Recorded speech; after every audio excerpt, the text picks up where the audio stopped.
movies at last. Looks like it, Aunt Mattie. Huh. What, Dad? Hello, son.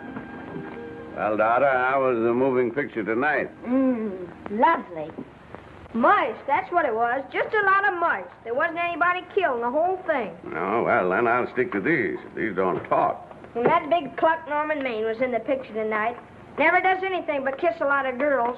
Norman Maine is one of the best actors in pictures. You and your movies, that's all you think about. You shouldn't be allowed to go to him at all if you're asking me. Too bad I was so busy in the kitchen. I didn't hear anybody asking you. Hello, Granny. Hello, darling. But of course, no one ever listens to me. They do if they're within 10 miles of you. Gadding around picture shows.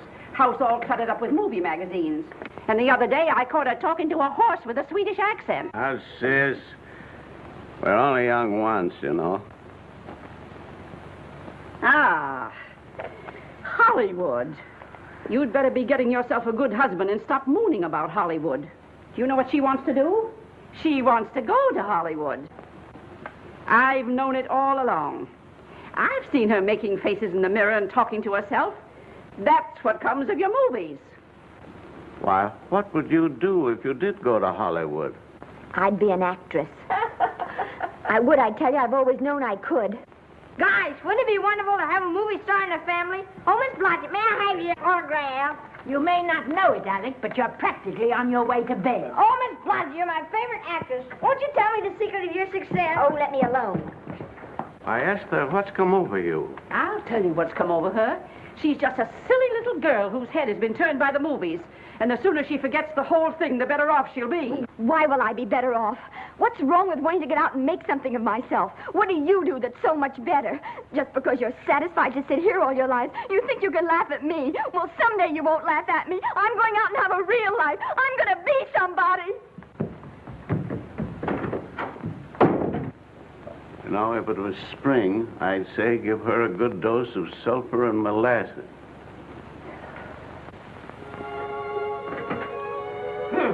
I thought I'd find you. Oh, stop that. Now, stop crying. That isn't going to do you a bit of good. Oh, I'm crying because Aunt Mattie and Alec make me so mad. Oh, Alec and Aunt Mattie. Fiddlesticks. They're not important. You're the only one that counts. Esther, everyone in this world who has ever dreamed about better things has been laughed at. Don't you know that? Oh, I suppose I do, but... But there's a difference between dreaming and doing. The dreamers just sit around and moon about how wonderful it would be if only things were different.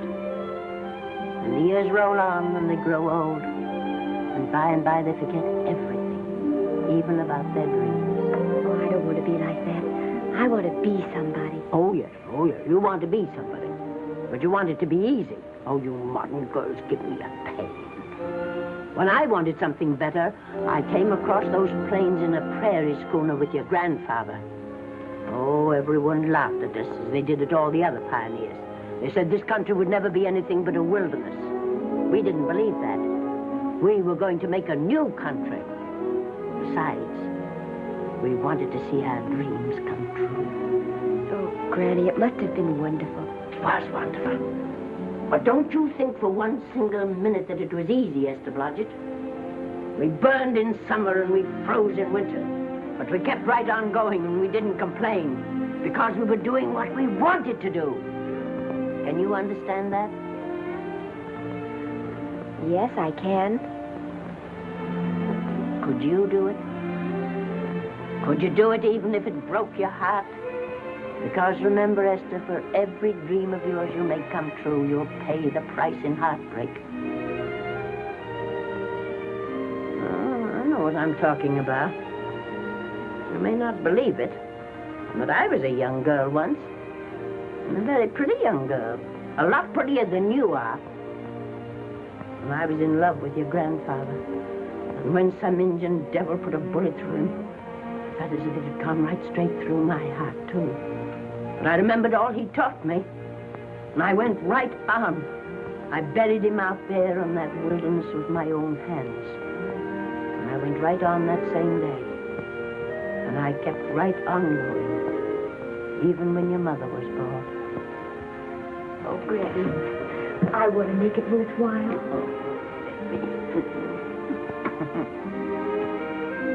You know, Esther, there'll always be a wilderness to conquer.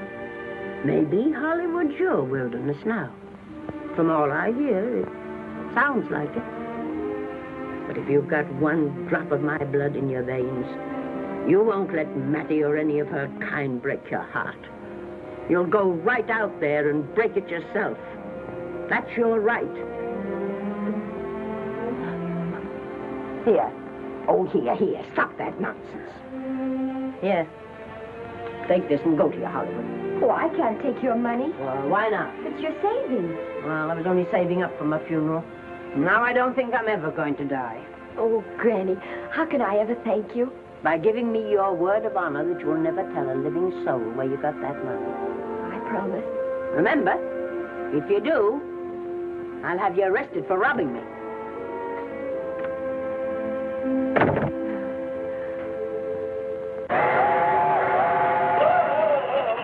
Here we are.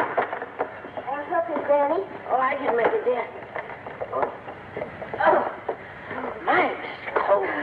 I kissed Dad goodbye. Just a little kiss. He didn't even wake up. I bet you didn't try that on your Aunt Mattie. Oh, Aunt Mattie. Think of her face when you tell her. I am thinking about it. I've waited for that chance for 30 years. There she is, girl. Oh, thank you, Cousin.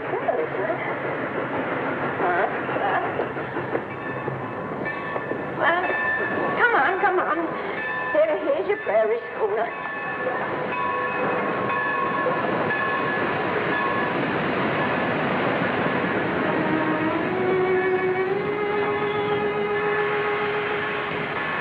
All aboard. Oh, Granny. Go on. Goodbye, Granny. Goodbye. I'll be waiting for you in those movie pictures. Don't tell Mattie. You know, my eyes are not as good as they used to be, but my ears are all right. So you remember, talk up good and loud. All aboard. Bye. Bye. Bye, Granny. Bye.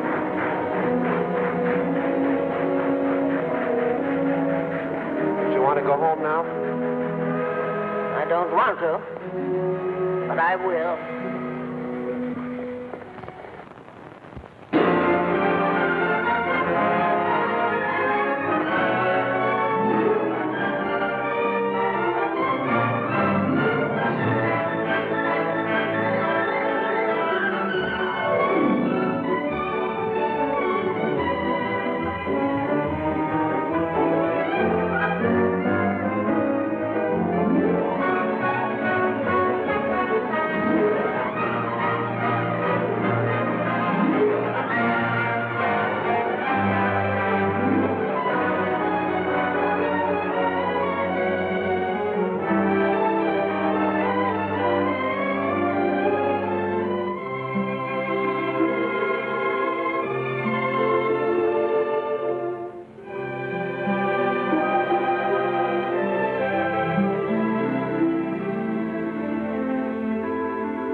Good afternoon.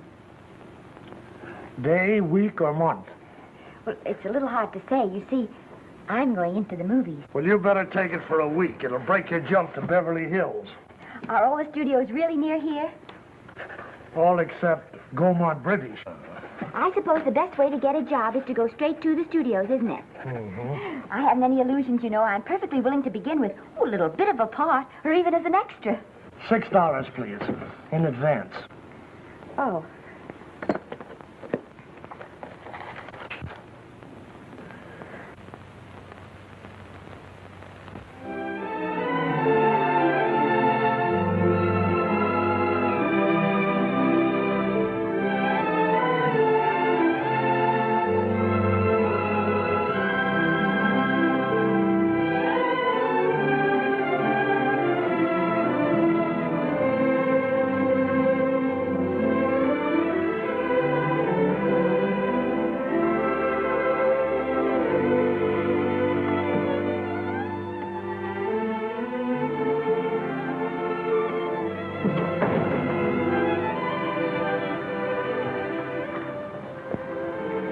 I beg your pardon. I'd like to register for extra work. How long have you been in Hollywood? Well, it's about a month now. We haven't put anyone on our books for over 2 years. Come here. I'd like to show you something. Casting, try later, casting, try later, central, try later, central, casting. Every time you see one of those little lights flash, it's somebody asking for a job. Every time you hear them say try later, it means there isn't any job. You can't keep the girls at the switchboard long. They go crazy. Every one of those little lights thought it was going to be a star. You still want to go in the movies?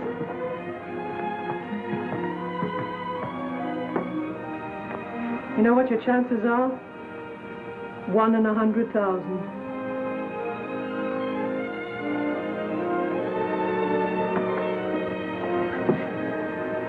But maybe I'm that one.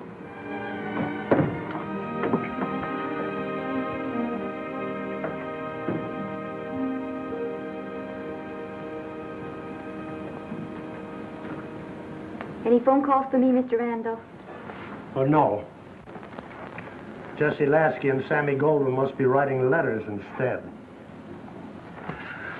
How's the luck today? And there wasn't any.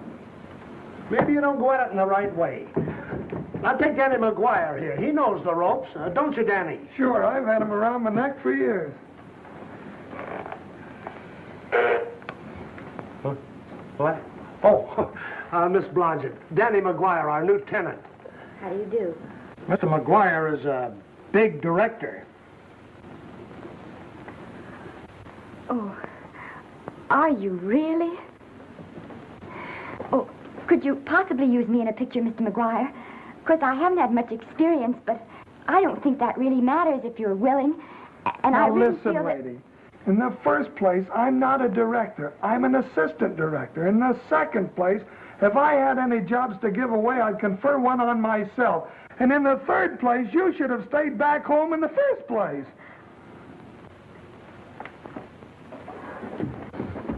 Oh, now look what you've done. Hey, wait a minute. Hey, don't be that way. Don't do that. Gosh, I didn't mean to get tough, but a guy thinks he's being kidded when somebody asks him for a job and he hasn't got one for himself. After all, I'm not a big enough shot to hurt your feelings. I'm sorry. It wasn't just that. It was a lot of things.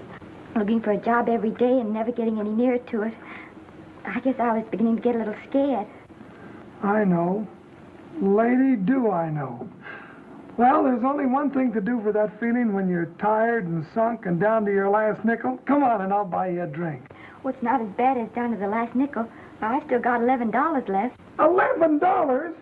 You're going to buy me a drink. Come on.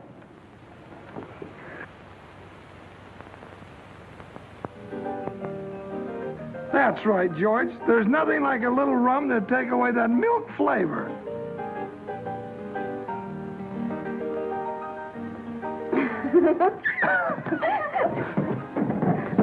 I beg your pardon. Certainly.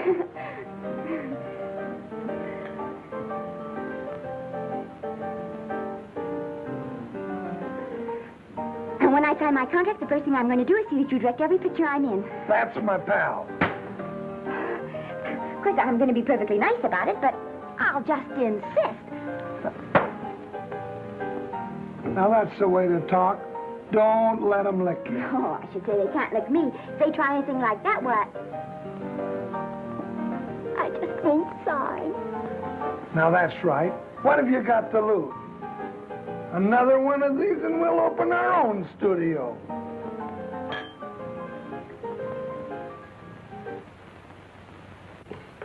Bill rendered $24. Past due. Remit without further delay. Me.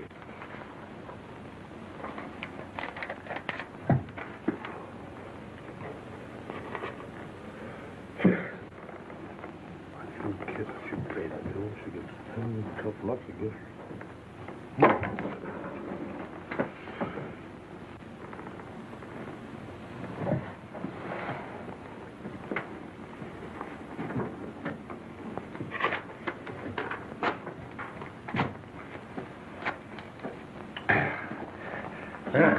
Fifth race. Tri-cap. Who's right in tri-cap?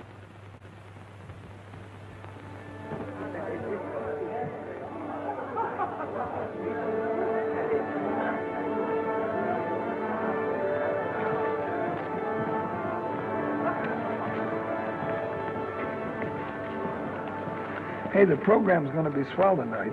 Now, you take this fella Beethoven. I'm a pushover for him. And Chopin, well, he's not so dusty either. But I kind of wish that once in a while they'd play something you could sort of go out whistling, you know, like Blood on the Saddle, Blood on. Well, there's a tune. Hey, why don't you throw your hat in the air or something, can't you? This is a celebration. My job starts tomorrow. I know it does, and I think it's swell, Danny. Gee, I wish you were in on it, too. But, oh, no, it would have to be a war picture. One of those big novelty numbers. A war picture without any beautiful women at the front. Oh, well, something will happen soon. Maybe. Why don't you go home, kid? Oh, Danny, I can't do that. I came here, and I've got to stay. Well, now, if it's on account of money, I can... Oh, thanks. You've given me enough already. Anyhow, this is no time to be worrying. This is a party. Look at all the people.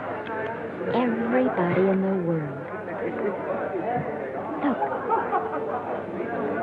That's Norman Maine.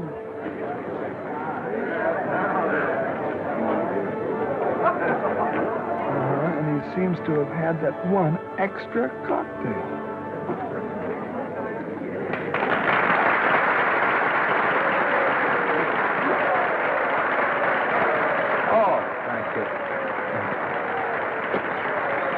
Sit down, you dope. That's for the orchestra leader.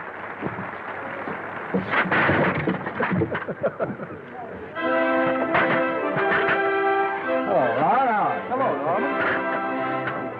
Oh, Mr. Maine. Put your arm around Miss Regis. Otto, this is a Hollywood bowl. Oh, afraid of crowds. Go on, get out of here. What's the matter? You getting too big to bother with photographers? Don't want any pictures taken now. Oh, is that so? Well, supposing I take it anyway. If you do, I'll shove that brownie number 2 of yours down your throat. Thank you, Mr. Maine. Norman, stop it! Stop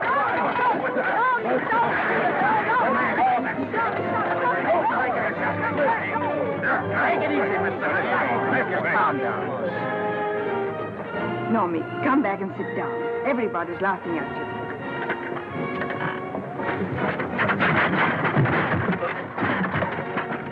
All right. Hi, Norman. Is he always like that? Well, I suppose he has to sleep sometime. Oh, and he's so wonderful on the screen.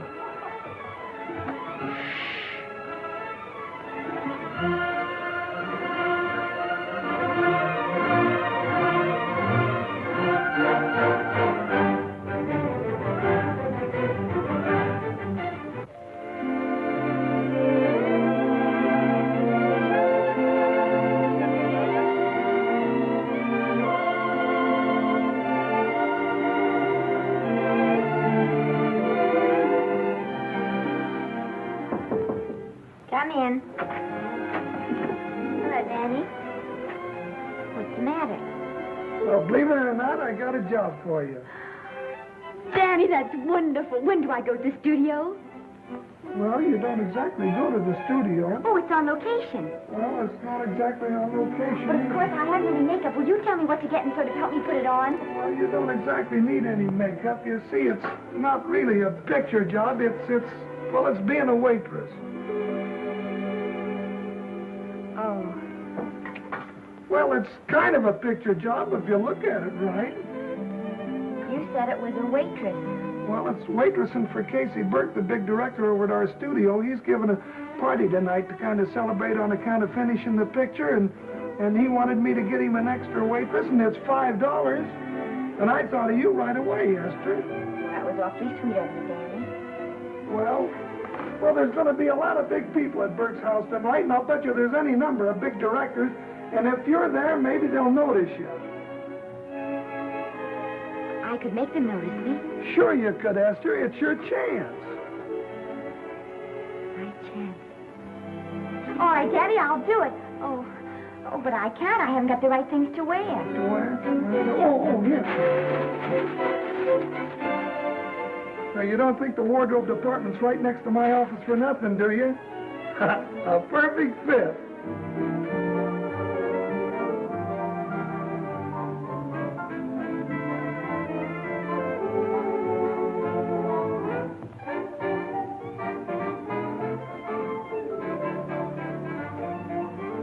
Did you get to the preview last night? I did.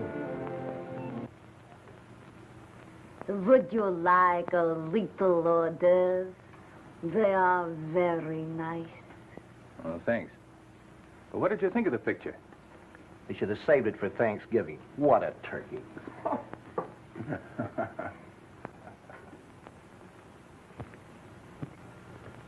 Will you have some hors d'oeuvres? You do like hors d'oeuvres, don't you? I don't think there's anything so enjoyable as hors d'oeuvres before supper, and these are really delightful.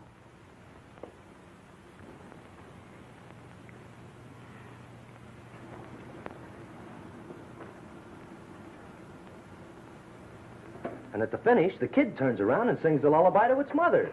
Pardon the big voice, but would you like a little hors d'oeuvre?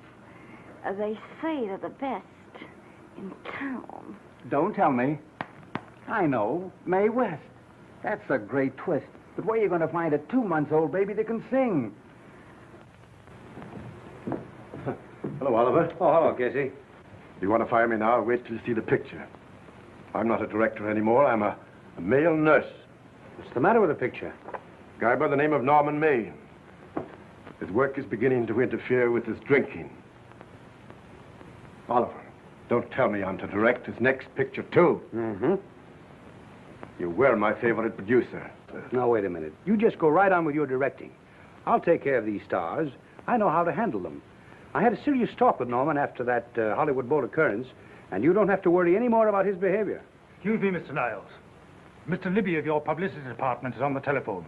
He says it's most important, sir. It's about Mr. Maine. Thank you. Oh, it's probably just some little thing. Of course, Oliver. I'll turn on the radio and see if they've called out the National Guard yet. Hello, Libby. What's the good word? Mr. Norman Maine, America's Prince Charming, was apprehended driving an ambulance down Wilshire Boulevard with a siren going full blast. He explained he was a tree surgeon on a maternity case. Well, will it be in the papers? No, it won't be in the papers. But that's a nice, expensive hobby of yours, keeping Mr. Maine's informal entertainments out of the public press. Oh, that's fine work, Libby. Try and see that no one gets to Norman. He's probably home sleeping it off. Oliver. Yeah. Why can't you forget those dopes at the studio for one night? Business, business all the time. I don't know what's going to become of you. Norman! Why didn't you call for me? Well, by darling, why didn't I call for you? In case you've forgotten, I was supposed to come here with you. Oh, that's all right. I got here without any trouble. The only reason I don't slap your face. Yes, darling, I know. Hello, John. Oh, hello, man. What's the matter with Oliver? He looks as if he'd had bad news. Hello, Mary.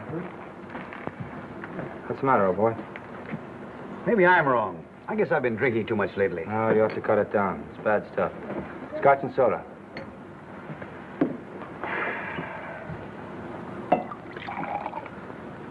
Come on. The word, you know, is pronounced when. Bad dialogue, Oliver. I'd rather not watch this. You know best. Soda. Thank you. Oh. Go ahead and say it. I've got it coming to me. Don't make it tougher on me, Norman. I don't want to stand here and preach, but take a look at my side of it. I'm trying to make pictures with you. I know. Costs are going up, and the grosses are going down. No, it isn't that. I've made lots of money with you, and I can afford to take a loss. But I hate to see you going the way of so many others. Why don't you get Lloyd's to insure you against me? You can't get insurance against a man forgetting who he is. You're a great star, Norman, but there's nobody so big that he can afford to have people refuse to work with him. Who doesn't want to work with me? You... Quiet. Listen, I know plenty of people who do. Yes, and so do I. But your real friends can't stand seeing you start to fall apart. What do you mean by that? The first signs are always the same. Not being able to remember your lines. Cameraman struggling to cover your hangovers. And all because you have to have a good time. Every day and every night. Listen, I've warned you for a long time, Okay, Norman. Oliver, you're a swell guy. You won't lose any money on me. I'll promise you that. I'll be ready for the curtains when the time comes. When it does, here's my epitaph. And now I think I'll, have a little drink. Scotch and soda.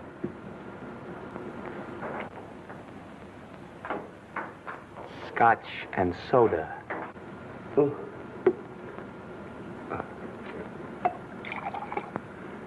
Come on. A little soda? Caviar? No, thank you. Yes, pardon me. Ah, lovely. No, I mean the caviar. Mm-hmm. No, don't go away. I'm starving. Really. Which would you take? Well, I don't know. You know? I don't know either. It's hard to choose. Well, I think I'll take caviar. Mr. Maine doesn't care for any more. Do you know me? No. No, Normie doesn't care for any more. I think I shall get very drunk indeed.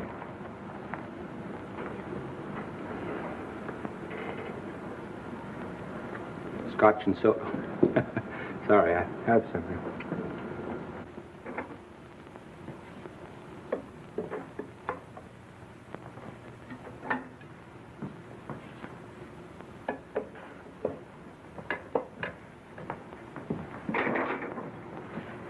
Oh. Mind if I help?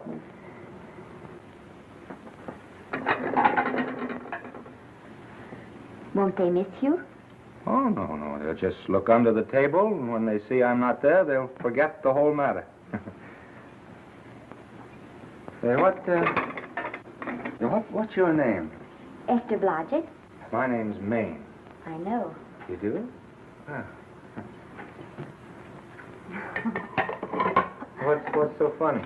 I was just thinking about all your fans and how surprised they'd be to see you here helping me put plates away. Oh, they don't know my finer side. They'd be pretty envious of me, meeting you this way in person. Oh, how you do? Well, tell me, are you disappointed? Yes. Now you've done it. Oh, never mind that. That makes the room look lived in. Tell me, why are you disappointed? I was sitting behind you at the Hollywood Bowl the night you didn't want to be photographed. Yeah. I'm told I crept into many a heart that night. Oh, I can never explain this. You know, you have very pretty hair. You better get out of here. And a sensitive mouth. And a charming little dimple. Precisely why are you here instead of with the rest of the guests? I'm just trying to be helpful. I see. Are you sure there's no other attraction? Well, it might be that my old mania for putting plates away is coming back on me. It's rather odd. I always know where I can find you if there's a pretty girl around. It's not only odd, it's embarrassing. You're being deliberately insulting, Norman. I put up with this long enough. Don't lose your temper. Remember, we must try to keep the voice low. I know you'll excuse us if we go on with our work.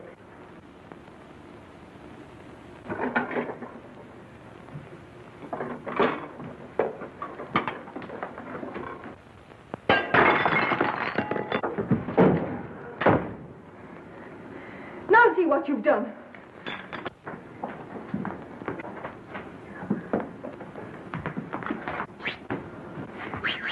Come here. Help me up. Are you hurt? No more than usual. Come on, the wolves are on us. We got to get out of here. Oh, I can't. The dishes aren't finished. Oh, yes, they are.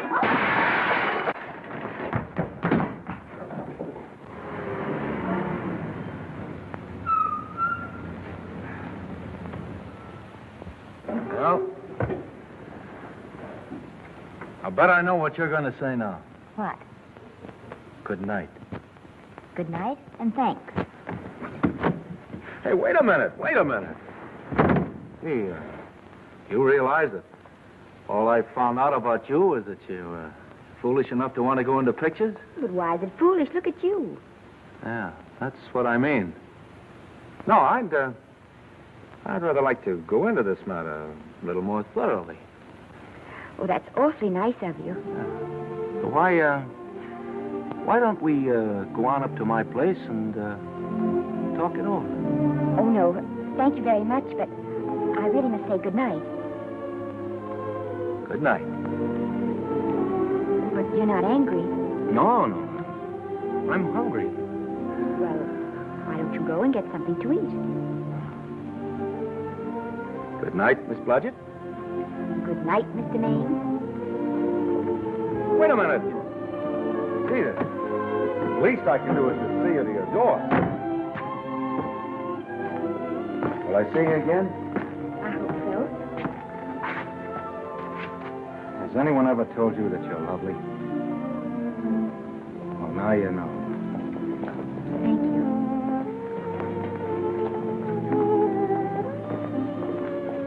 This is hard to say, but I want to say it anyway. You know, on the screen, I'm a, you know, in private life, I'm a, you know. But whatever I do, I still respect lovely things. And you're lovely. You understand? Yes, I think I do. And it isn't that bump on the head that's doing this. Well, I'm glad.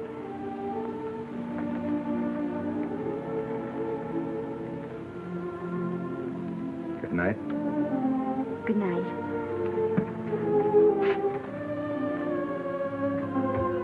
Hey! You mind if I take just one more look?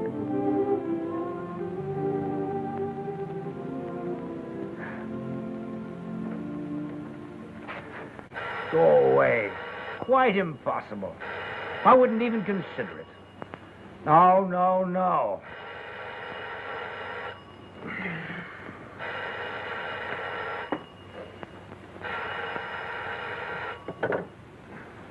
Hello? Who is it? Who? Norman? What have you done now? You're not in jail, are you? Oh. Yes, I see. Oh, it's that again. I see. She's beautiful. Yeah, I know. You want me to give her a screen test? Yeah, certainly. She's got wonderful possibilities. Oh, you know she's got something. Well, you knew all the other ones had something, too. Oh, no. I tell you, Oliver, she's got that sincerity and honestness and a...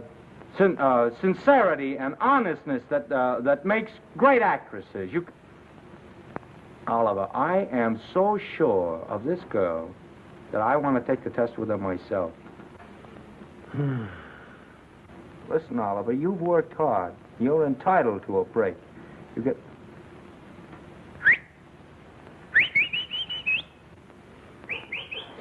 Yes, I heard you. Anything. Yes. Yeah. Oliver, look, You try to get a little sleep now, old man. Right. All right, boy. Good night. Let's go. Now tell us.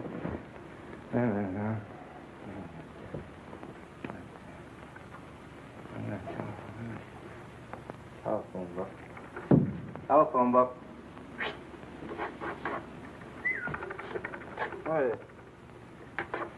Telephone. Hey, Wallow, telephone book. Oh, yeah.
Yes? Telephone. For me? Some drunk trying to be funny says he's Norman Maine. Oh, thanks. I'll be right down. And this Blodgett, would you give him a message for me? Tell him it's 3 o'clock in the morning!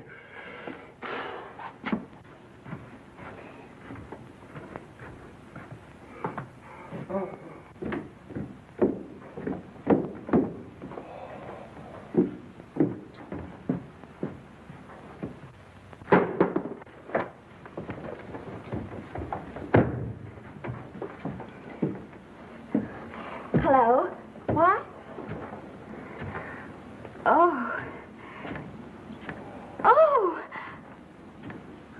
Oh. Oh, yes. I'll be there. Oh, thank you.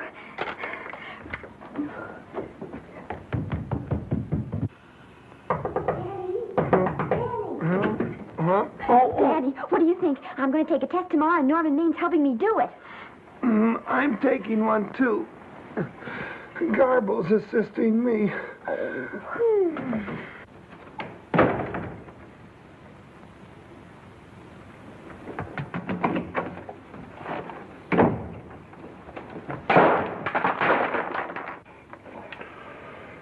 Oh.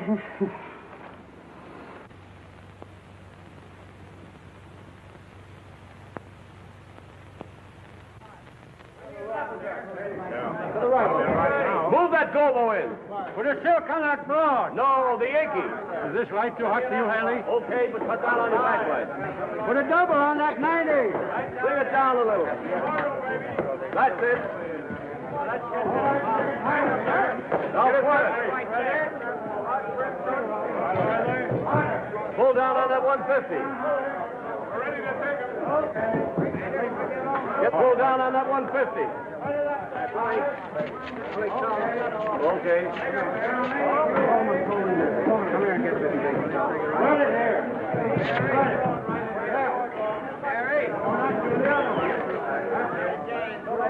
Bring me an apple box. Listen, gentlemen, please, if you don't mind. This is just a test. Ready, Mr. Burke? All ready, Mr. Burke. Ready, Mr. Burke. Ready now, Mr. Burke. All ready, Mr. Burke. We're ready now, Mr. Burke. All ready, Mr. Burke. We're ready, Mr. Burke. All right, let's take it. Quiet! Quiet. Quiet! Quiet. Ready, Norman? Yeah. You ready, Miss, what's your name? You'll soon know your name, Esther.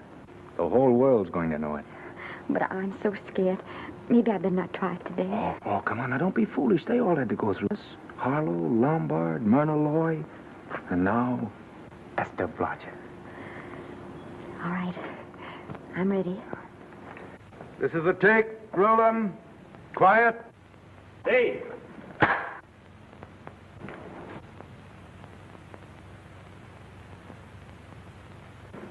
I may as well tell you that my whole organization thinks I've gone a little nuts to sign you. Well, maybe they're right. I've been nuts before. You see, all the experts seem to think that your type is a little mild for present-day taste. But I rather believe that tastes change, like eyebrows. And I think that also, like eyebrows, tastes are going back to the natural. You look like a nice girl. I think I'm going to like you. That's not important. I think the public will like you. That is important. Oh, yes. I see what you mean. I mean, I know it is. Only don't think it's going to be easy. Nothing you really want is ever given away free. You have to pay for it. And usually with your heart. Someone else told me that once. But you still have to work it out for yourself. Oh, well, all this is just a long way of saying, I'm glad you're with us and good luck to you. And now I'm going to turn you over to our demon press agent, Libby. Don't let him frighten you. He has a heart of gold, only harder. And for the love of Pete, learn to close your mouth and keep it closed, even in your love scenes.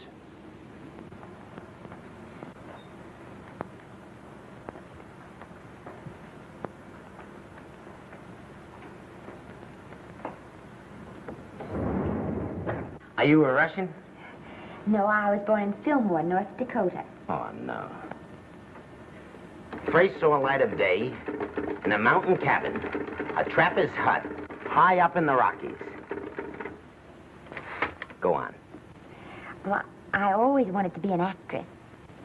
Dreamed of footlights as Lonely Kitty.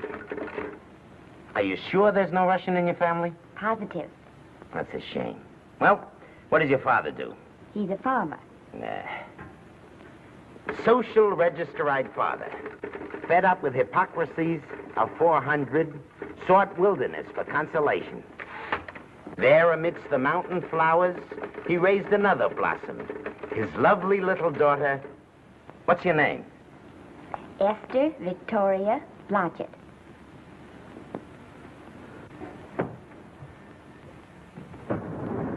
Greatly appreciating your attention in this matter, very truly. Do you know what her name is? Esther Victoria Blodgett. Hey, we'll have to do something about that right away. Esther Victoria Blodgett. Well, that Blodgett's definitely out. Let's see, Esther Victoria, Vicki. How about Vicki? Oh, I think that's terribly cute. Let's see, Vicki. Vicki what? Vicki. Pronounced Vicki. See, Esther, Besta, Sesta, Desta, Festa. Oh, that's very pretty. Jester, Hester, Desta, Lester. Vicki Lester. Oh, I like that. Say it. Vicki Lester. Say it again. Vicki Lester. Say it again. Vicki Lester. Say it. Vicki Lester. Say Vicki Lester. Vicki Lester. Vicki Lester. Vicki Lester. Vicki Lester. Vicki Lester. Flash. Oliver Nile Studio discovers new starlet, a Cinderella of the Rockies. Her name is Vicki Lester. Those who have peeked tell me she couldn't be more divoon. The face of an angel and such natural talents. Her voice is a symphony. Her very walk, they tell me, is enough to drive men mad. Not that way. Get the lead out of your feet. Lift them up.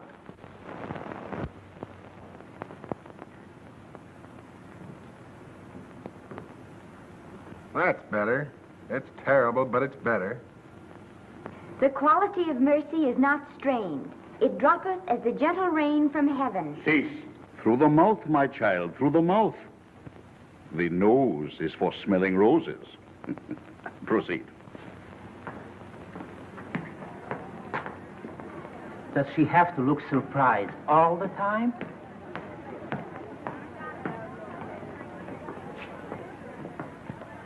Anyway, it's just a rough sketch. Pretty small mouth, eh? Oh, well. Give her that Crawford smear.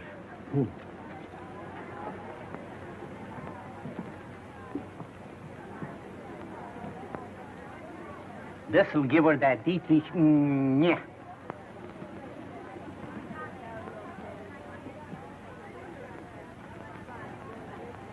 We're on the wrong track. She still looks surprised.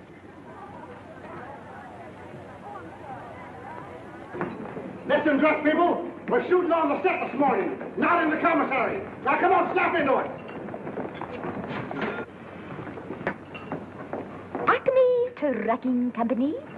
No. Mr. Smith is not in.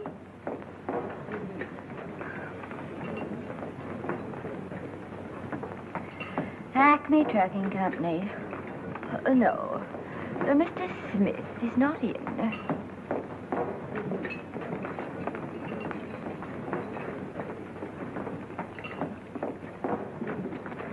Good morning. What can I bring you, Mr. Maine? That just shows how long you've been here.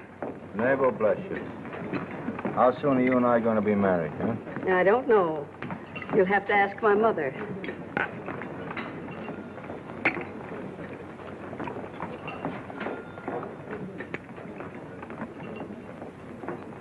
Acme Trucking Company? No, Mr. Smythe is not in. Acme Trucking Company? No, Mr. Smith is not in. Acme? No, Smith ain't in.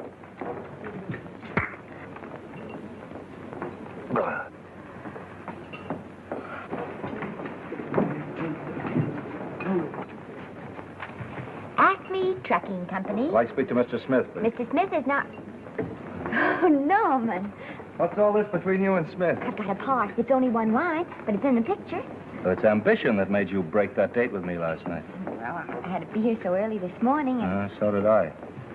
I had to stay up all night to make it. you started your picture, haven't you? No, we're still in the testing stage. You can't seem to get the right girl for the lead. Gee, you'd think with all the girls there are that... Yeah, I know, but this one's got to be different. She's got to be little and cute and sweet and intelligent. Well, blow me down. What? Or close my tired old eyes. Well, what is it? Hold everything. Come on. Come on.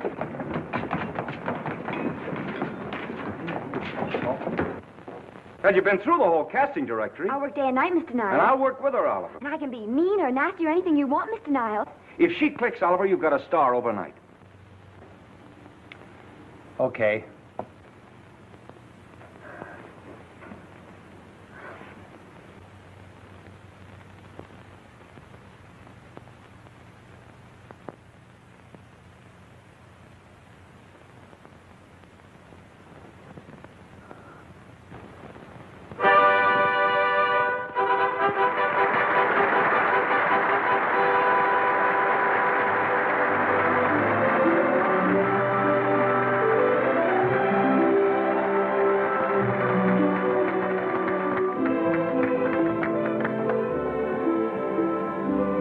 Wait till you hear them at the end of the picture.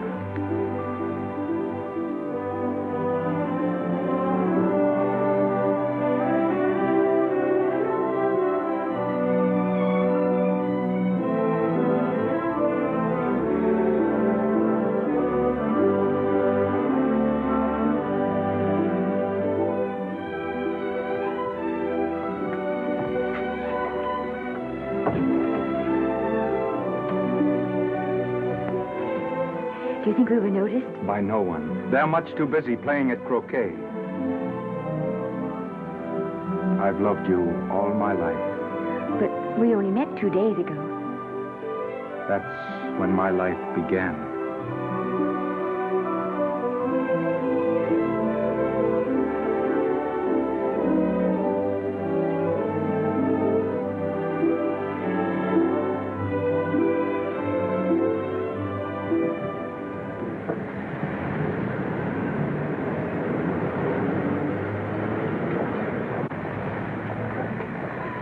she cute? You know, I think she's the same type I am, don't you? I think she's sweet. Well, it's Vicki Lester's picture, all right.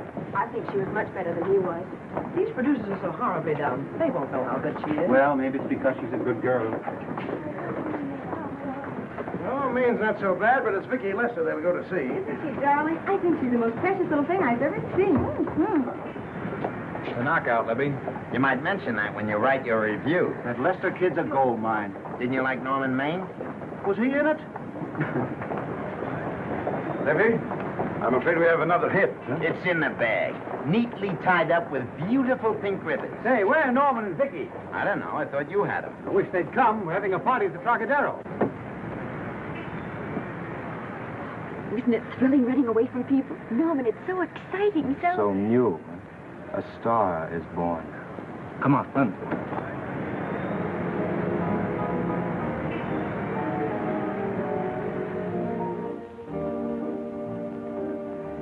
It's wonderful, isn't it?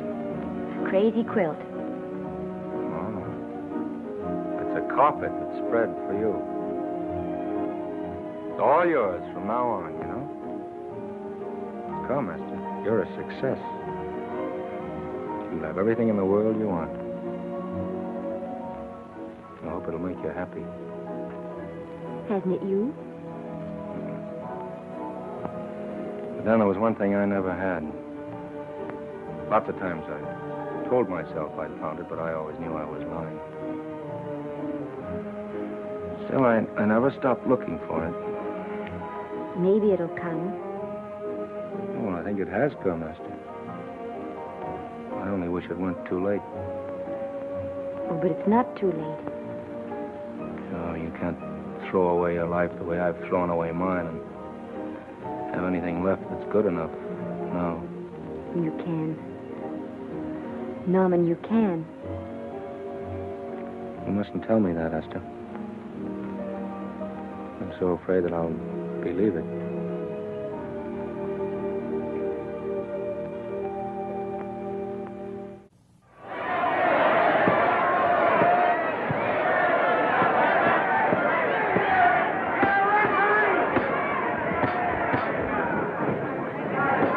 Gotcha. Shoot your right. Swell, isn't it? Lovely. What's Gotcha getting? Can't you hear me, Gotcha? Shoot your right.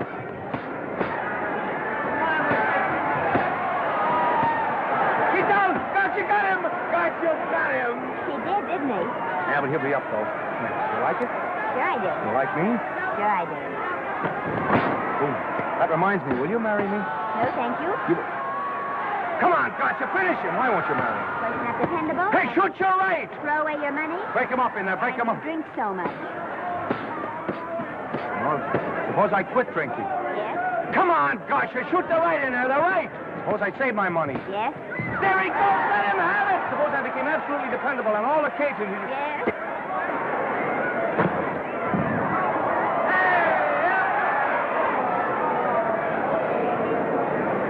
Hey, Gotcha. He got him. He got him. He certainly did.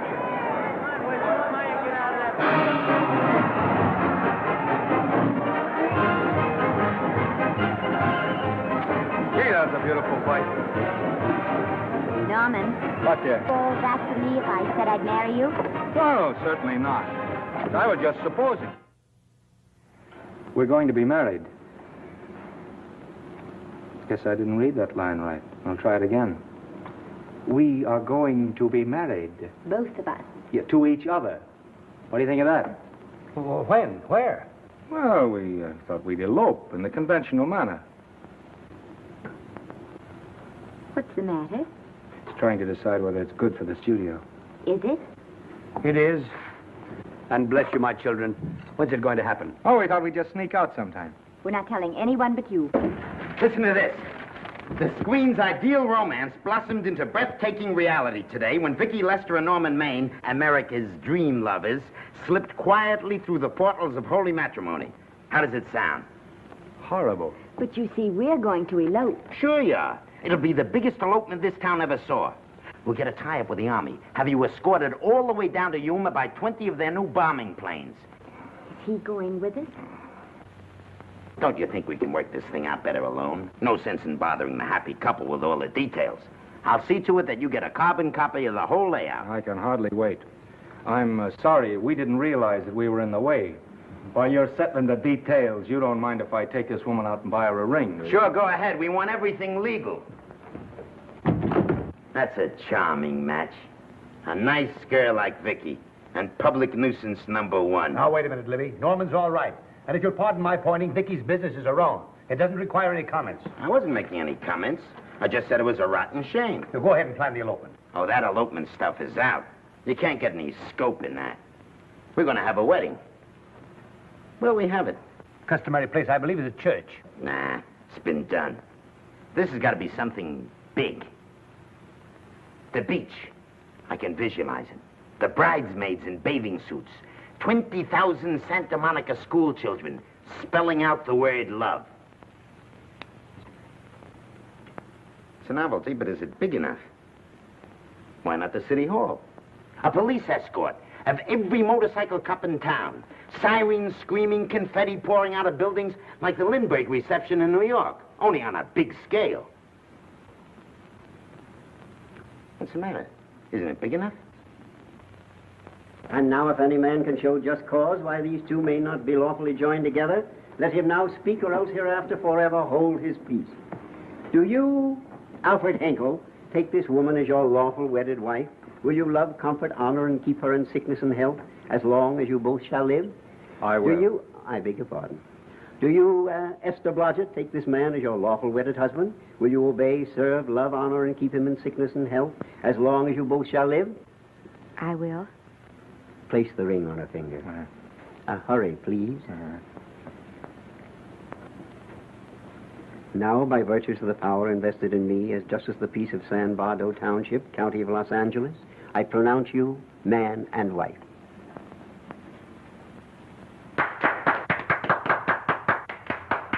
Quiet! And now I must exercise my prerogative of office. I hope you'll be very happy, Mrs. Hinkle. Thank you. Thank you, sir. Oh, Thank Danny. you very much. Now, if you'll please sign the license. Oh, yeah.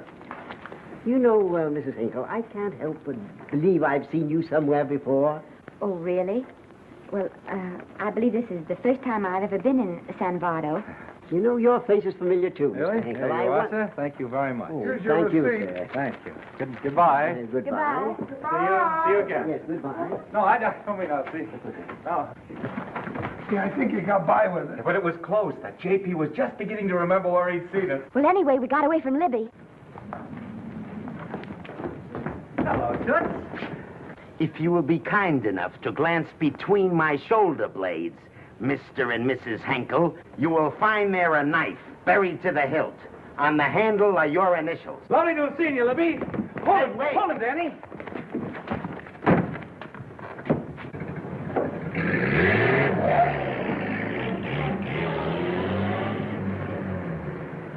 There go a couple of rats I raised from mice. Well, they got a right to get married, haven't they? I haven't got any right to double-cross the public, and I haven't done it yet. Hey!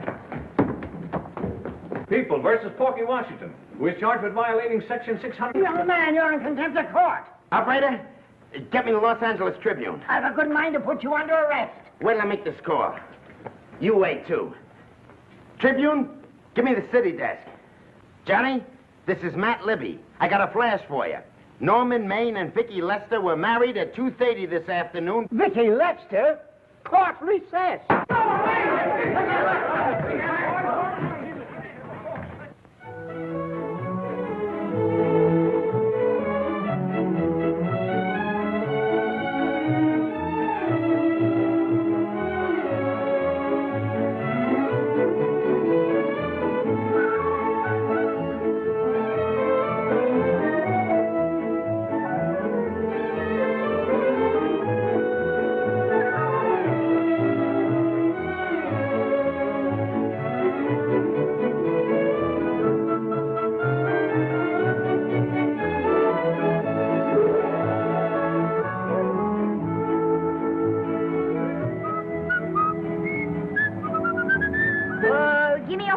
great big horse, a great big buckaroo, and let me wahoo, wahoo, wahoo!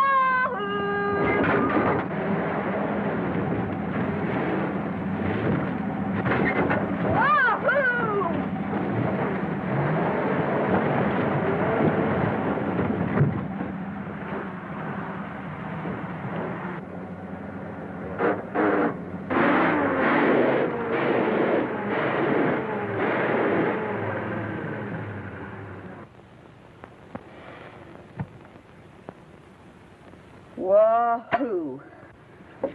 Hey, Wahoo. I don't want to sound immodest, but I think I've stripped a gear. Well, sit down, won't you, and let's get acquainted. We'll probably be seeing quite a bit of each other from now on. Well, might just as well break the ice now as later.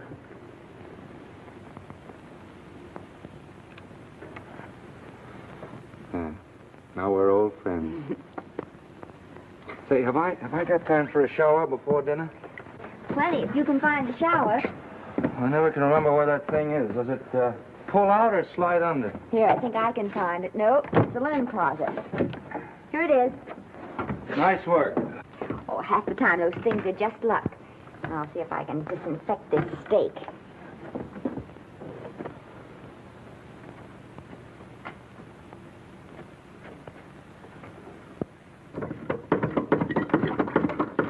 Yeah, Esther, there's no soap. Here. Thank you. Oh, and Esther. Yes, dear? I'll need a washcloth. Oh. How you fix the cigarettes? And you know I never smoke underwater. So what do I do to make this thing work? Pull that gadget at the top and pray for rain.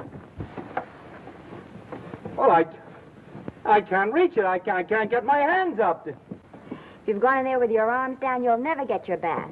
Unless you're a contortionist. Yeah, well, I'm not a contortionist, and don't throw that up to me now. You knew it when you married me. Will you close this door, please?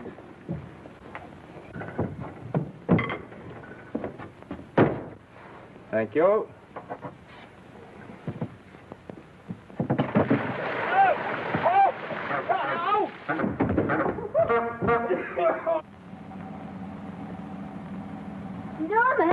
Norman, here comes the car. You got it? Huh? Here, quick. Quick what? Quick, go out and stop them and ask for help. Oh, I'll catch cold. Oh, you'll get warm again. Yeah, don't, dear. They'll recognize me. Now, you keep your face down. Go on. There may not be another car for a week. Well,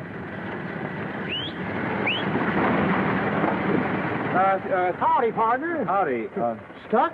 Yeah, how'd you guess it? Can you get us some help? Well, I reckon not. You know, it's a long way to town. We're pretty busy down at the place. Well, I got to get out of here. I've got my wife with me. Doesn't she like the country? No, and we're short of food. There's a lot of game in them woods. You know, well, my wife can't shoot. Well, you're sure up against it. Sorry I can't do anything for you. Well, wait, listen, I'll be frank with you. I'm Norman Maine. Who? Norman Maine. Well, my name's Judd Baker. Glad to have met you. Well, so long. Hey, wait a minute. Listen, you don't... So you're Norman Maine.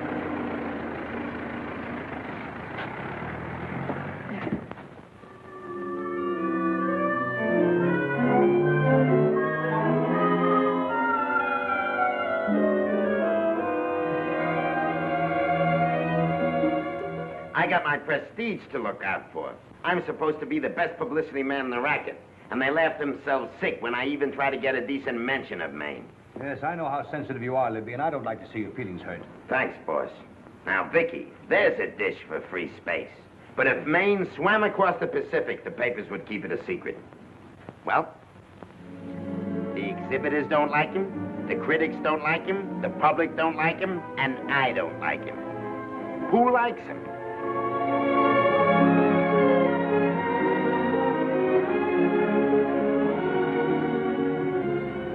Oh, but darling, this is almost too much of a surprise. And there I was in my touching innocence, thinking we were going to live at the beach house. Oh, we'll still keep the place at Malibu. But this is special. This is our castle. It's used to be in the air, you know? Well, we'll never use any ugly words like contracts and pictures and careers. When we come in those gates, we'll check the studio outside. Come on, I got another little surprise for you.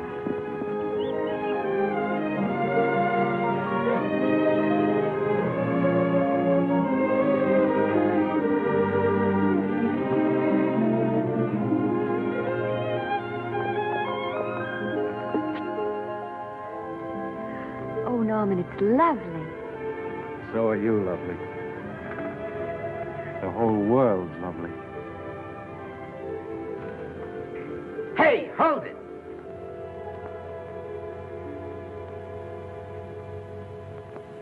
That's it.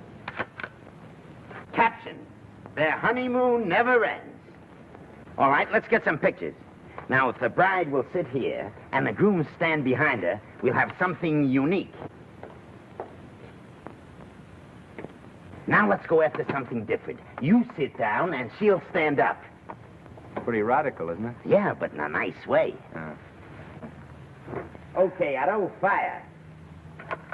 Caption: their honeymoon begins anew. Ah, the producer. Caption: their honeymoon ceases abruptly. Hello, Oliver, glad to see you. Norman, I'm glad you're back. Thank you. Vicky, how well you're looking. Hello, Oliver. Am I interrupting? Yes, thank you. Just want a couple more pictures. That's enough for both of them. What they're asking for is exclusives of Miss Lester. Alone. Oh, I see. Well, come on, Oliver. Let you and me get exclusive. See you later, Vicky.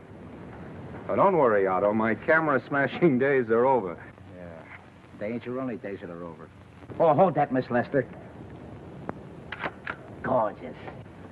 Well, Oliver, how's the dividend situation? Very pleasant. I think we'll show $2 million on the next quarter. Oh, smart move of mine to sell my stock, eh? Oh, well, when you need money, you need it.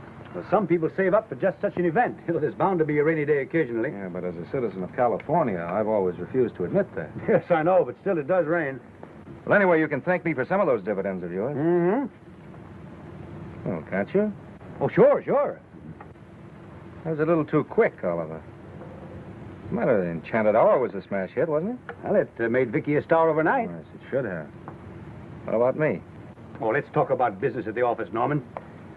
Beautiful pool you have here. Beautiful. Oh, now let's talk about it here. Didn't they like me? Well, maybe the pot wasn't just right. It was the best part of the year. Look, Oliver. Do you think I'm slipping? Can you take it? Yeah, go ahead. The tense is wrong. You're not slipping. You've slipped. Oh, my fan mail's still big. Norman. Fans will write to anybody for a photograph. It only costs 3 cents for a stamp, and that makes photographs cheaper than wallpaper. But every 25 cents they pay for a theater ticket buys them the right to be a critic. And your last few performances, Norman, have not pleased your critics.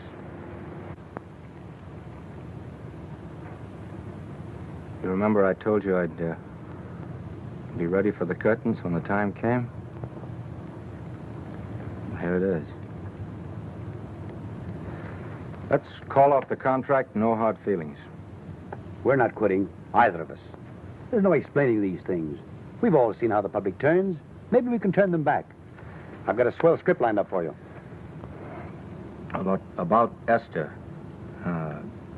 If you think that I'm going to get in her way... Well, as a matter of fact, as it happens, there's no part in this story for her. I'd more or less planned to star her in a picture of her own, with that young Pemberton opposite her. He's coming along nicely. Good for young Pemberton. All right, Oliver. We'll make a try at it. Let's hope it's not too late.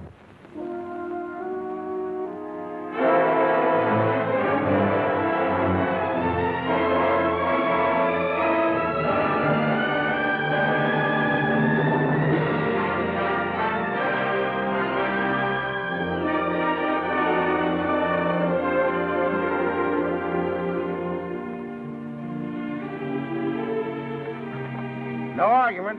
I'll buy those. Huh. The screen's most finished actor. I'll say he's finished. He keeps them away in droves.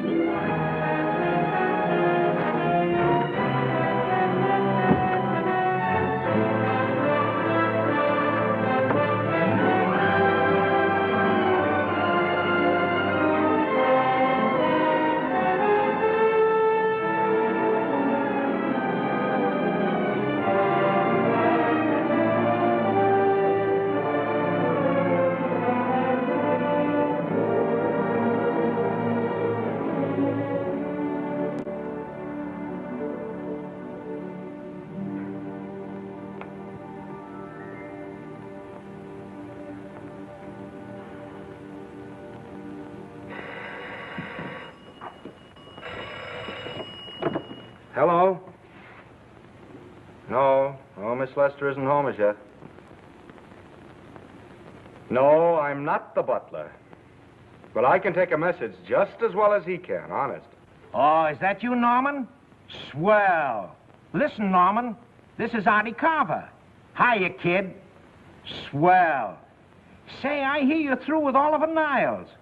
Is that on the level? Oh, please, Artie. I'm not news anymore. Forget it. Say, what kind of a settlement did you make on your contract? Give me a figure so I can do a story on it. There was no money involved. We just called it quits. Okay, I'll fill in my own figure. Say, by the way, I've been trying to get an interview with Vicki for 2 weeks, but she's always busy. How about you giving an old pal a break by speaking to her for me?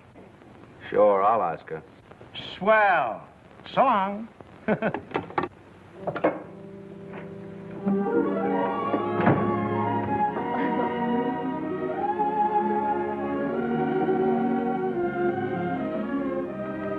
I didn't mean to be late, darling, but Casey wanted... All right. You're here now.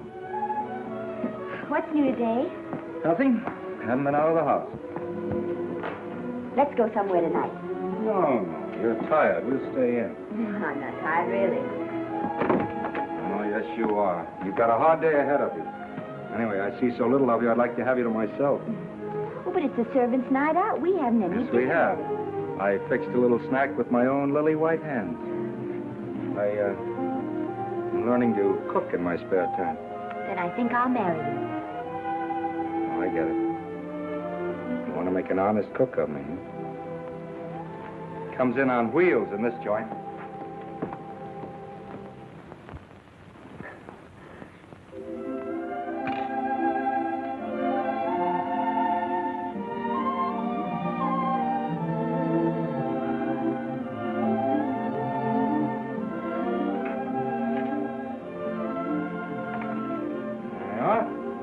How's it look? Wonderful. Huh? That's what I thought. Now then, don't be formal, just pitch in. Yeah?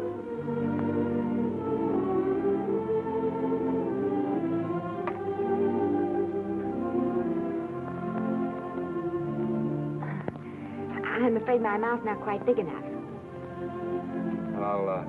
I'll measure it next time and make them to size. A little hard to lift, too. In fact, I think I'll take those measurements right now.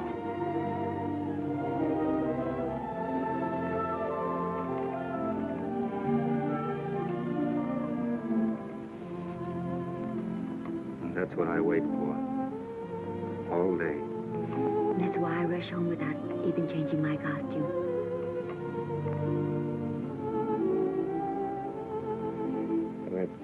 We're forgetting that we're hungry. Would you like a sandwich?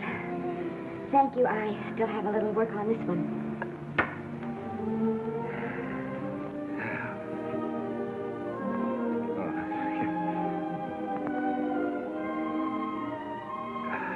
Norman, will you unhook my dress? I can't breathe. Mm-hmm.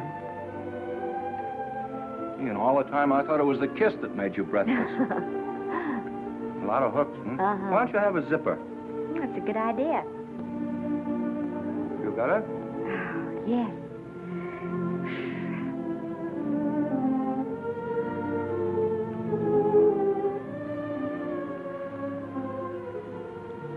Don't look now, but I think that guy on your left is in love with you. I hope so.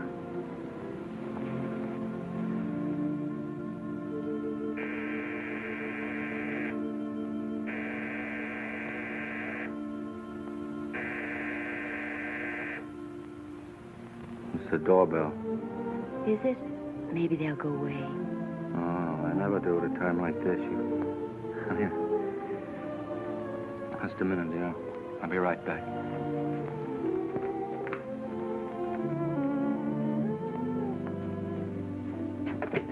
Does Vicki Lester live here? Yes. I got a package for her. I'll sign for it. Who are you? I'm her husband. Oh, sure.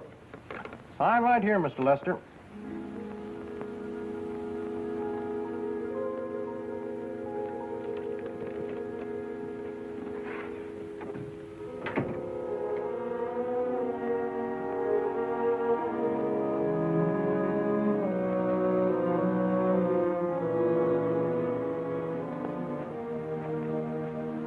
package for you. Oh, by the way, I forgot to tell you, they want you for a benefit to Shrine Auditorium next Wednesday night. I told them I'd ask you. And, Oh, darling, I don't want to hear about that now. Well, you better wait till I finish before I forget them all. The Academy dinner secretary phoned. She wants to know if you want a table reserved for you. Oh, yes, Artie Carver called and asked if I'd use my influence with you to get him an interview. I told him I'd try. That was all, I think. Oh, Norman, let's don't talk about those things now. We're forgetting the wonderful food you prepared. Well, I'm not very hungry now. I think I'll fix me a little drink. But, Norm...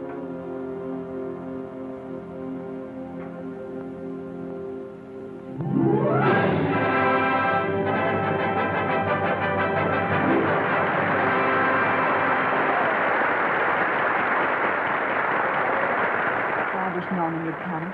Oh, stop worrying. And think how nice that statuette is going to look on your mantelpiece. Do you suppose anything's happened to him? But of course not. He's just been held up in traffic. You think about that statuette. And now we arrive at the climax of the annual dinner of the Academy of Motion Picture Arts and Sciences, the highest award within our power to bestow.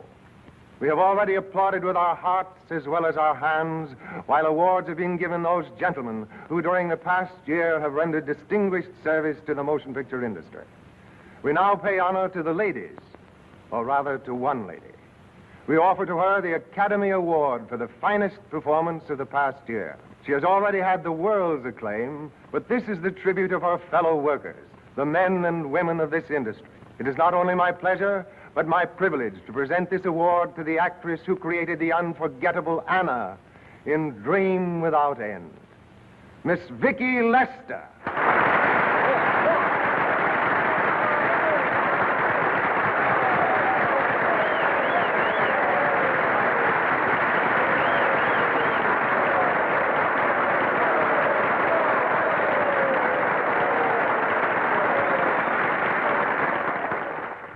What more can we say, Miss Lester? This says it all for us.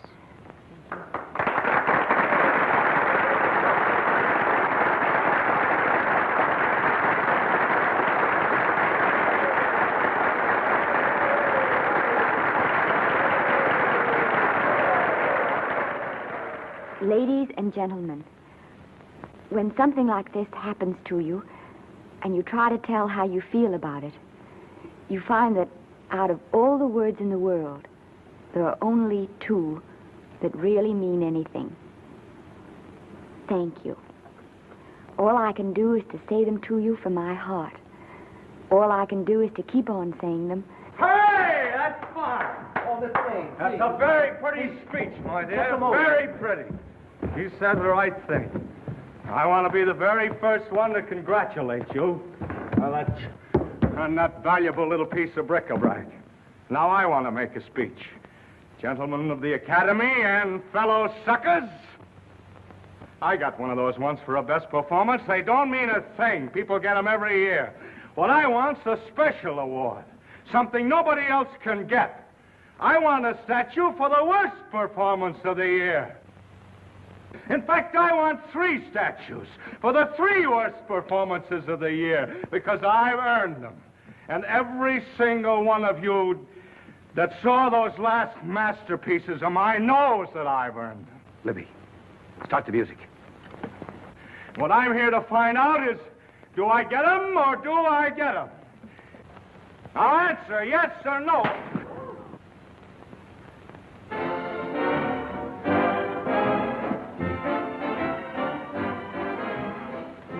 Norman, darling, let's go and sit down.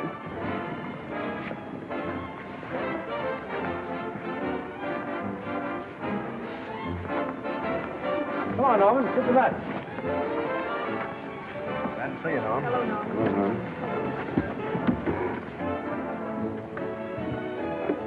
Well, Norman, how are you? Hi, Oliver. My dear, do let me congratulate you. You must be terribly proud and happy tonight. Thank you.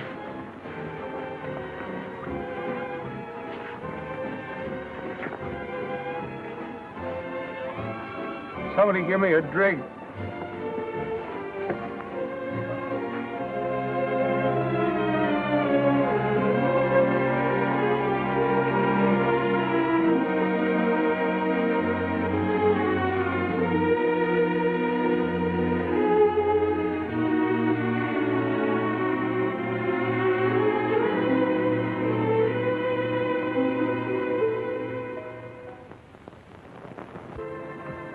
Oliver, it's nice of you to come to my dressing room. Vicki, how are you? I've missed you. Everyone's missed you. Have a nice trip. Well, a 3-month tour of the theater circuit scarcely comes under the head of pleasure.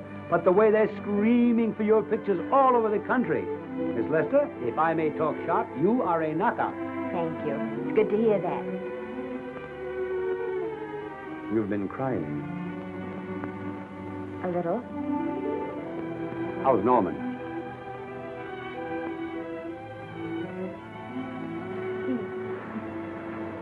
Well, he's trying awfully hard, Oliver. Letting Norman leave this studio was the hardest thing I ever did. There was nothing else I could do. I know. Has he been... Is he all right? He's gone to a sanitarium. He really wants to stop drinking. And I think he could only... Well, perhaps if he could start working again, it would be some encouragement. Oliver, could you do that? Yes. Oh, thank you. But he mustn't ever know I told you. He won't know, and you mustn't worry. I want you to keep up your good work in this picture. I'll try, Oliver. That's the one thing I can do for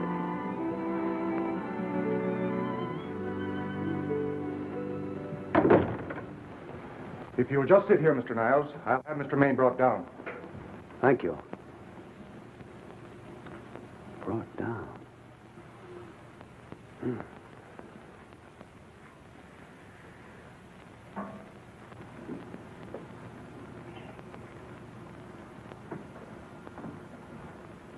Hello, Oliver. Welcome to Liberty Hall. Hello, Norman. Well, no, Mr. Niles isn't slipping me a case of scotch, Cuddles. This is just a handshake. This is Cuddles, Oliver, my social secretary. We go everywhere together. How are you feeling, Norman? Fine. Getting along remarkably well, Cuddles tells me. He says you ought to see some of the boys. Let's sit down. Yeah. Cuddles, we really don't need you. Touching, isn't it? Can't bear to have me out of his sight. Are you comfortable here, Norman? Comfortable. It's positively luxurious.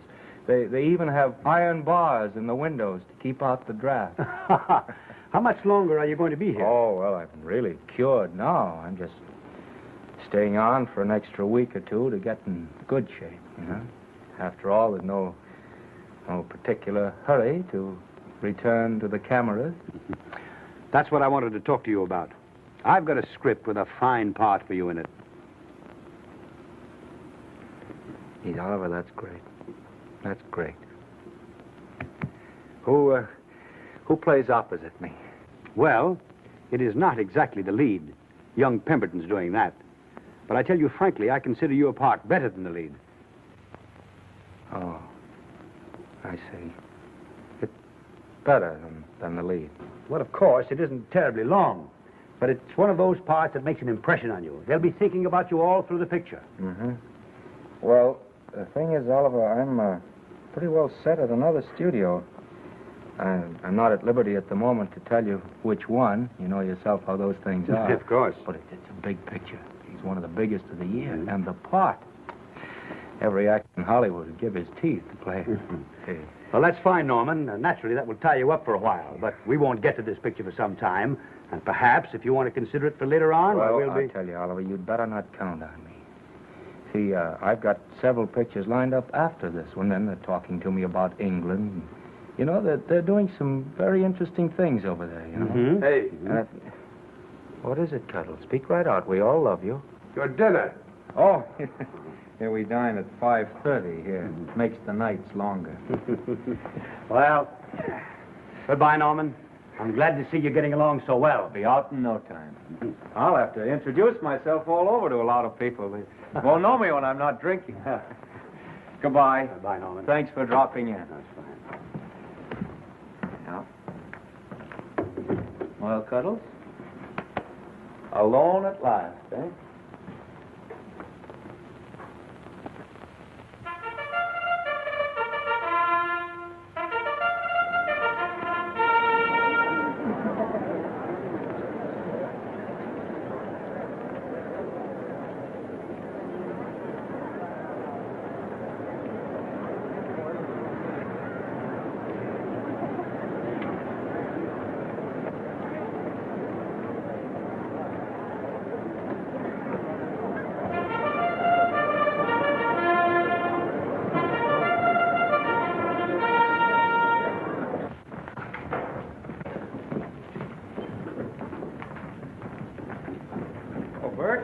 Sam? How are you, Marion? Oh, hello. Hello. Hello, Normie. Glad to see you. How I hate to run into these has-beens. They give me the creeps. Me too. He was good while he had it. And he had it quite a while.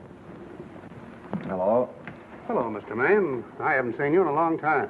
Oh, I've been resting. Ginger ale, please. Ginger ale and what? Ginger ale and ginger ale. A new leaf? A whole new book.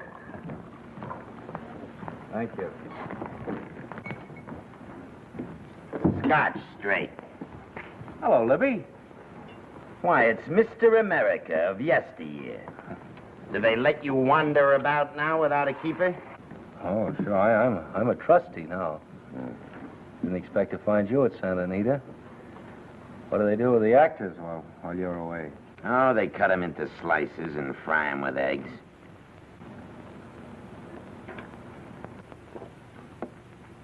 I suppose you'll be here all the time, now that you've retired from the hurly-burly of the silver screen. Well, we're living down in Malibu now, and pretty lonesome with Esther away working all day. Well, I wouldn't squawk about that if I were you. It's nice to have somebody in the family making a living. Oh, wait a minute, Louie. I don't want to forget that we're friends. Friends, my eye. Say, listen, I got you out of jams because I had to. It was my job, not because I was your friend. I don't like you, and I never have liked you. Nothing made me happier than to see all those cute little pranks of yours finally catch up with you and land you on your celebrated face. Where do you work, Libby? Always wait till they're down, then kick them. I don't feel sorry for you. You fixed yourself nice and comfortable. You can live off your wife now. She'll buy you drinks and put up with you even though nobody else will.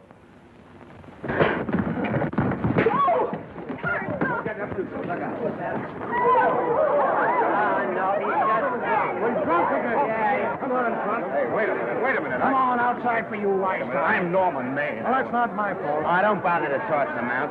He's harmless. All right, Mr. Libby, if you say so. Sure, let him go. What can he do? He can't fight any better than he can act. Norman Maine. Oh, he's drunk again. Why, he's been drunk for years.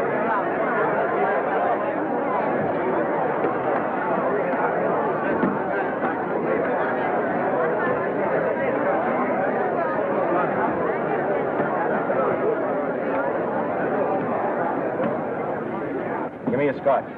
Double. Leave the bottle here.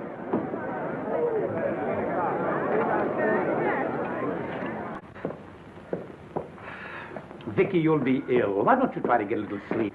But he's been gone 4 days. 4 days and not a word.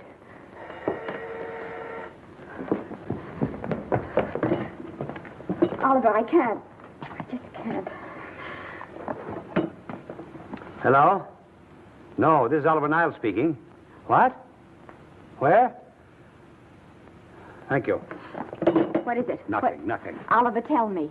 He's in the night court. He's been arrested on a drunk charge. Now, he's all right. He isn't hurt. I'm going right down and get him out. I'm going with you. Vicki, it isn't any place for you, and if it gets in the papers, What do there'll I be... care about the papers? I'm going with you.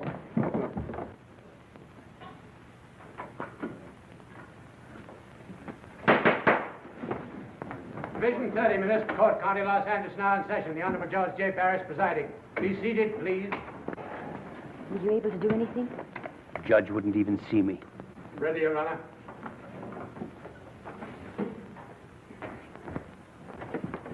I want to advise you that you're entitled to be represented by counsel, to be confronted by the witnesses that may testify against you, to compel witnesses to attend on your behalf to a public and speedy trial by the court or by a jury, and the right to be admitted to bail. Call the first five. Gregory, Hale, Kane, Rodriguez, Johnson. Come on, boys, step in. Go ahead. Move along. William Gregory. Plain drunk, picked up at 5th in town. Asleep in the gutter. 14 similar offenses in the past 6 months. Still at it, Gregory. How do you plead? I don't feel so good. I didn't ask you how you feel. I asked you how you plead. Guilty, I guess. When did you get out the last time? That was just before Christmas. Well, I'm sorry you'll have to miss New Year's, but you'll be out in time for Washington's birthday, 60 days. Milton Rails. Plain drunk, picked up on Brooklyn Avenue, given treatment at receiving hospital, then removed to jail. How old are you, Rails? 17, sir. Did you take a good look at those men in the cell with you last night? Yes, sir. And have you taken a good look at yourself this morning? Oh, no, sir. I suggest that you do. $5 or 2 days. Sentence suspended. Oh, Judge, Alfred Henkel, more commonly known as Norman Maine. Drunk and disorderly. Cracked car into tree at Sunset and Coronado. Evidently been drinking for days. Resisted arrest and injured one of the arresting officers. How do you plead? Guilty. You're Norman Maine, the actor, aren't you? You've come pretty low, haven't you? There isn't a man here who's had the advantages you've had. Look what you've done with them. You're nothing but an irresponsible drunk, driving about the streets with the power to inflict death or injury on innocent people. I think we'd better deny you that power for a while. 90 days in the city jail. Please wait.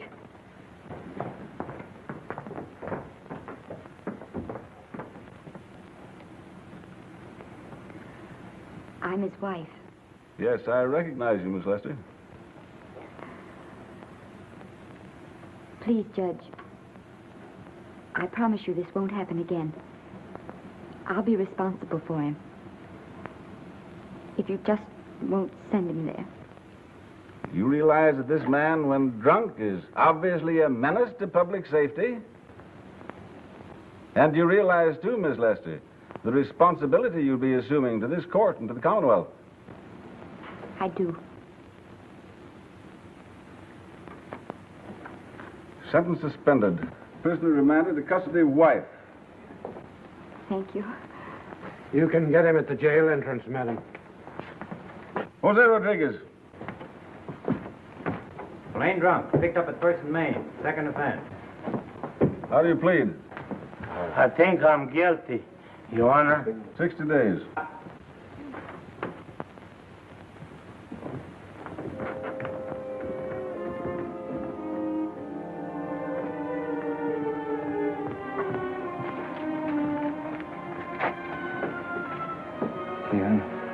I'm so tired. Hold him, Mr. Maine, for picture.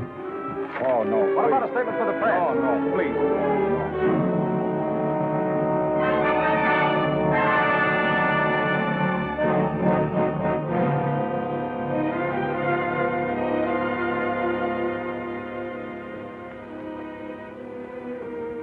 He's still asleep.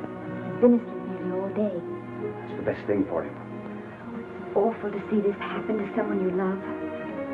And know in your heart that it can't get any better.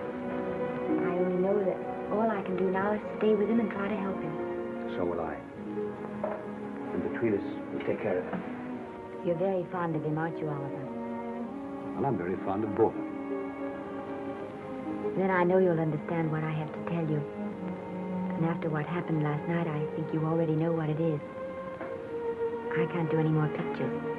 I'm going away for good with Norman. But you can't do that, Vicki. You're at the very peak of your success. And you've worked so hard to achieve it. That's what's been wrong. Oh, I've thought it all out. Maybe if I hadn't been away from him so much, last night and what went before, it wouldn't have happened. Oh, I know it's too late to think about that now, but it may not be too late to go away with him and start over somewhere. It's your life you're giving up, Vicki. so I can try to give Norman back his. Can you honestly tell me I'm wrong to do it? No, Vicki. I cannot honestly tell you that. Then there'll be no more Vicki Lester.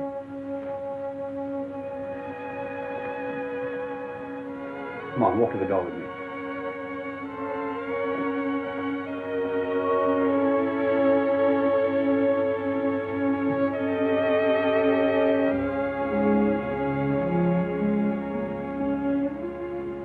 Goodbye, Vicki Lester. You were a grand girl. Good luck, Mrs. Norman Maine.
Darling, this is Maine coming in to apologize again. I'm sorry, dear, but it isn't you.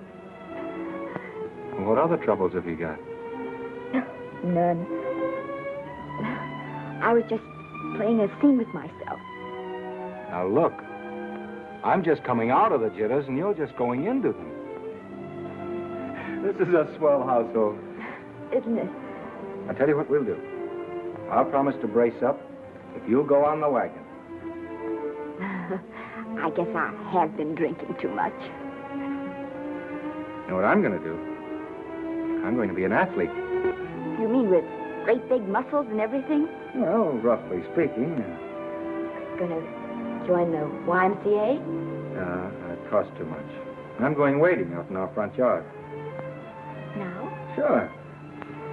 Would you like me to go with you? Sure, if you'd like to. No, me. I don't think I will. It might spoil this beautiful, natural wave. Yeah, I guess that's right. But, darling, look, could you have a hot toddy...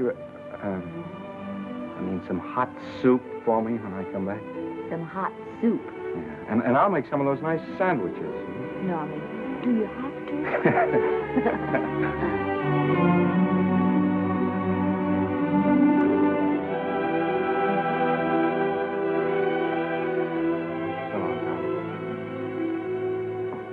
Now, don't stay in too long.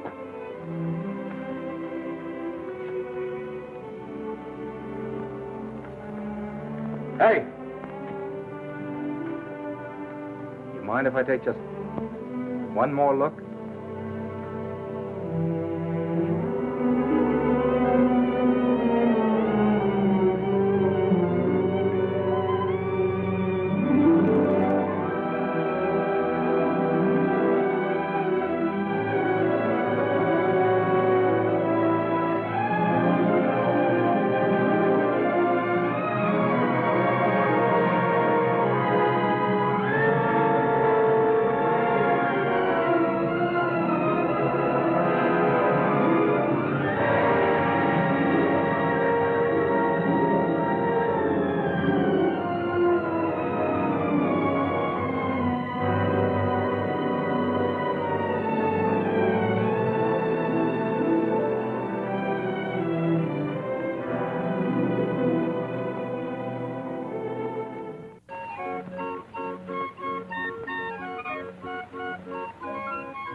first drink of water he had in 20 years.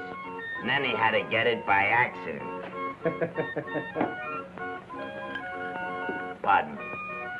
How do you wire congratulations to the Pacific Ocean?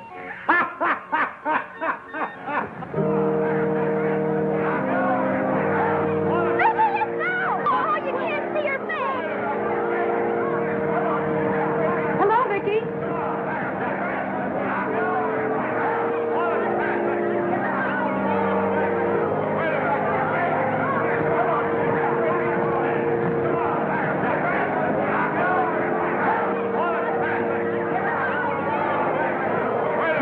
Can't you? Come on, Vicki, let's see your face. Vicki, will you sign my book for me? Write, this is Norman Maine. Don't you care, Vicki? You get over it.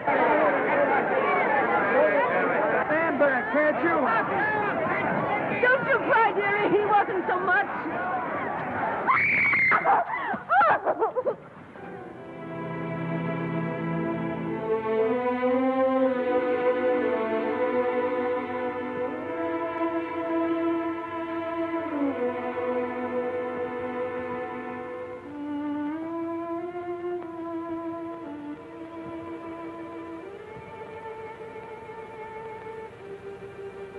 Do you mind if I take just one more look?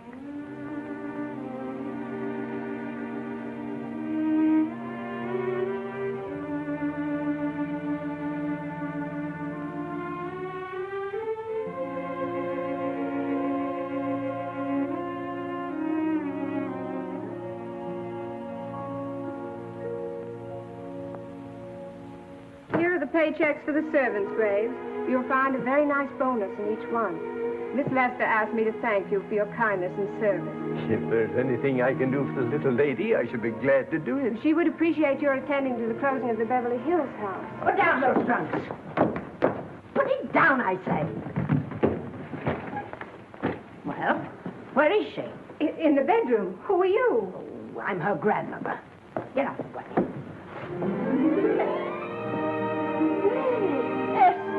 Granny, darling. Oh, I'm so glad to see you. What made you come? Oh, I know when I'm needed. Now get out of here. Go on, get out of here, all of you. I want to talk to my granddaughter alone. I came just as quickly as I could. But I'm going home. I sent you a wire yesterday.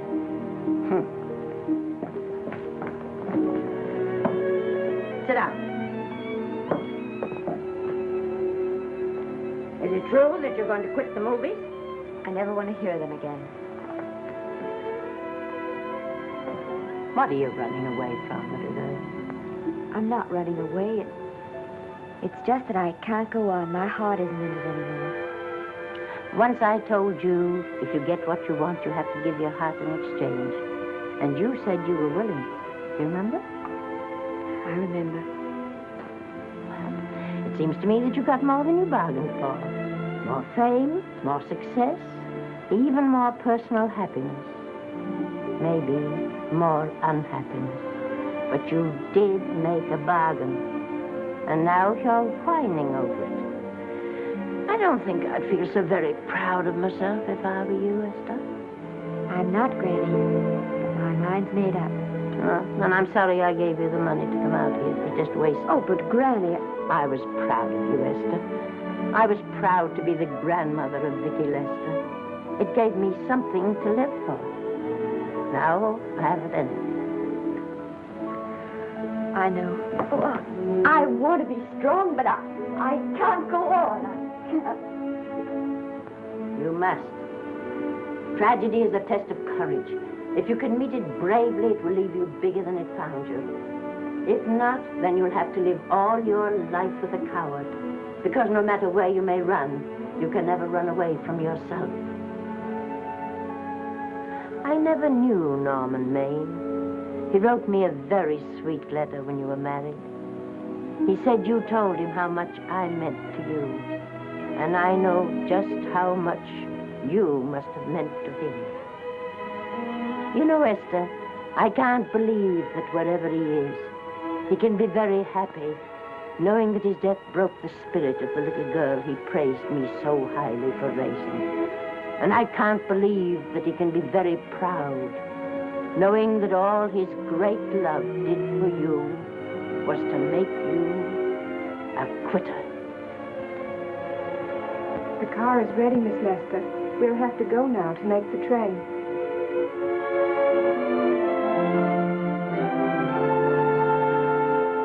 Put the car back in the garage. Granny,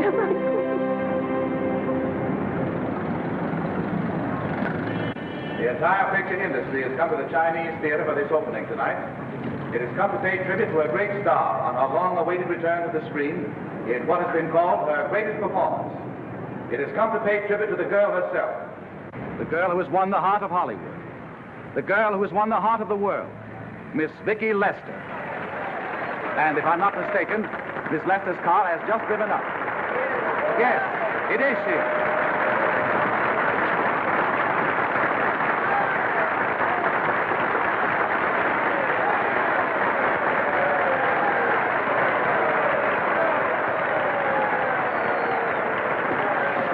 This doesn't scare you too much. I scare very slowly, young man. Just a smile, folks, please.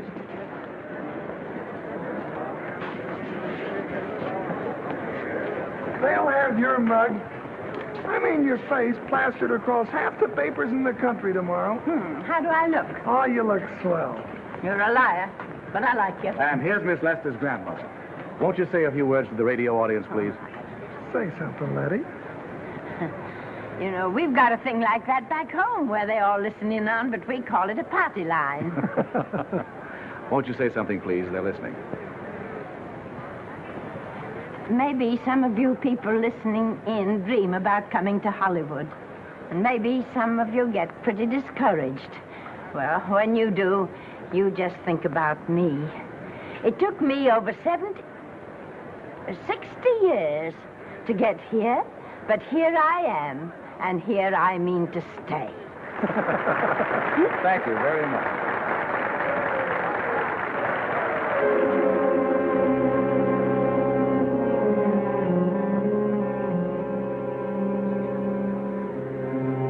Miss Lester. This microphone is on an international hookup. Throughout the world, your fans are hoping that you'll say a few words to them.